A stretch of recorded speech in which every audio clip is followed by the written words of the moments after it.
Also want to talk about our fishing regulations and when you're fishing on our ponds and our lakes, what you can do with the fish that you catch. So a few weeks ago, the Conservancy had a walk and they brought out the Pennsylvania Fish and Boat Commission, and they spoke about what you can keep and what you need to throw back. Now, we fall under those. Even though we're a private community, our lakes and our ponds aren't governed by that. So we have to abide by these rules, okay?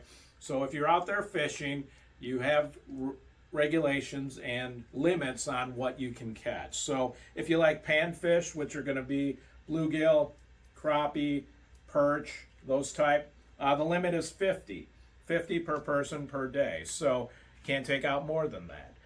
The Boat and Fish Commission are the ones that regulate that, and they're the ones that would govern over that. So they can come out here on our lakes. They could check what you're catching and what you're keeping, and they could cite you if you are catching more, keeping more than what they have for regulations. As far as our public safety, they would, if they found this or they saw you with more fish than you're able to keep, they would turn you over to that Fish and Boat Commission there. You know who needs a fishing license and who does not? 16 and over.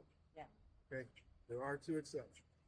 One is someone who is so mentally or physically handicapped they cannot cast or retrieve by themselves. Okay. They do not need a license. The other one, of course, is someone under the age of 16. And the reason I ask that is because when I get in here, I hear the famous words, I did it.